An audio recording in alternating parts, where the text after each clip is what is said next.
Magandang araw mga kaibigan.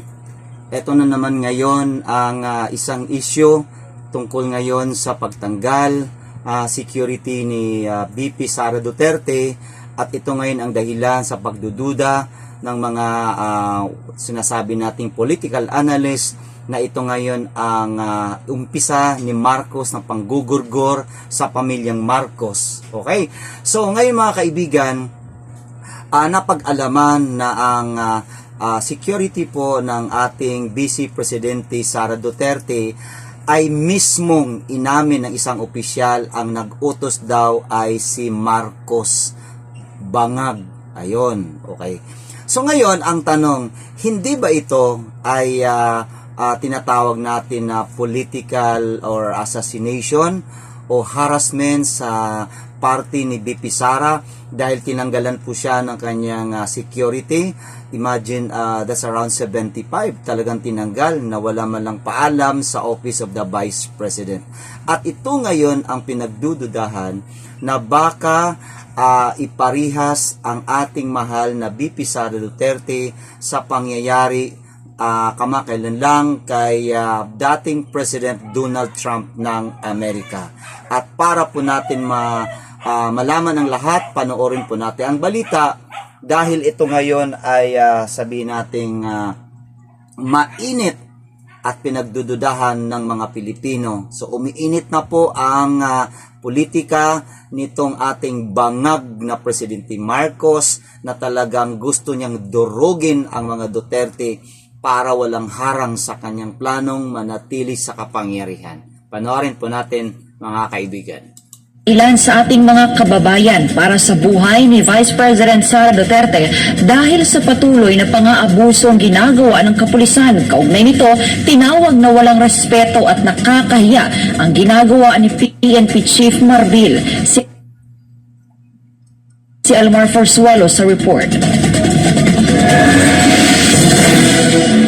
Maaaring mangyari kay Vice President Sara Duterte ang planong assassination kay dating US President Donald Trump. Ganito nilarawan ng geopolitical analyst na si Herman Camentong Laurel ang ginawang pang-aabuso umano ni PNP Chief Marbil sa mismong Vice Presidente ng bansa. Ang nasabing pahayag ni Camentong ay kasunod ng open letter ni VP Sara kay Marbil. Ang eksaktong nangyayari sa Estados Unidos din. Dahil po doon sa nangyari kay President Trump na assassination attempt, at nahagingan ng bala yung tenga ni President Trump. Isang dahilan kung bakit nangyayari yan po, tinanggihan din ng US Secret Service yung additional security ni President Trump. Because the Marcos administration wants the same thing to happen in this country. Anya, napakalaking mali ang ginawa ni Marbil na binawasan ng security ng Vice Presidente. It's a great mistake for that withdrawal of security support for the Vice President from the police officers, from the police forces.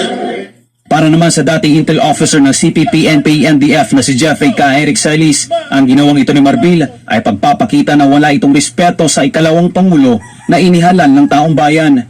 Tama at napakadelikado yan.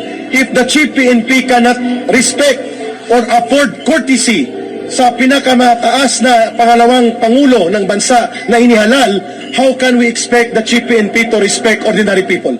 Biniging din ni Ka Eric na ang kabastusan at pang-aabuso ni Marbil sa kanyang kapangyarihan ay matagal na niyang ginagawa sa mga ordinaryong Pilipino at magandang halimbawa nito ang Kingdom of Jesus Christ na si Pastor Apollo C. Buloy.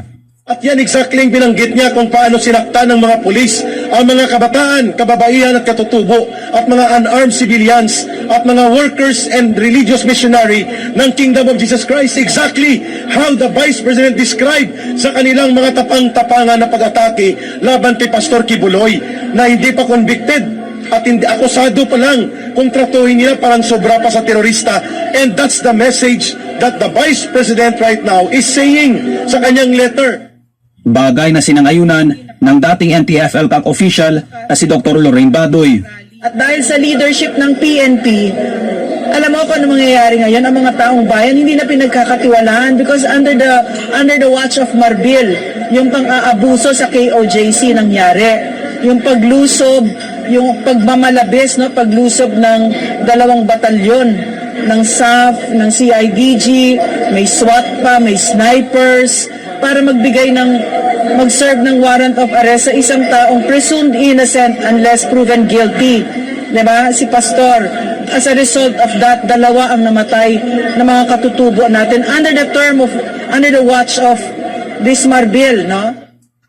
Binigyan din rin ni Badoy na nakakahiya ang ginagawang pang-aabuso ni Marbil. Kung ako si Marbil, mamamatay ako sa kahiyaan. Mahihiya ako talaga. No? So, itong si Marbil kasi nilagay niya sa kapahamakan ng Vice President. But again, no, si Marbil obviously ay isang taong walang sariling paninindigan at walang prinsipyo. Nakakahiya, PMA graduate pa naman, pinaaral ng bayan. Sa huli, iisa lang ang mensahe nila kay Bongbong Marcos at kay Marbil. Dahil kung may anumang mangyari kay Vice President Sara Duterte, huwag naman sana, pero kung may mangyari po, ang talagang mapuputokan po ay si Bongbong Marcos. Exactly kung mali ang ginawa ni General Marbil against the Vice President, President Marcos should order the recall of that illegal and anomalous order na mag-pull out ka ng security mo sa Vice President. Nakikita naman natin, very consistent naman, hindi naman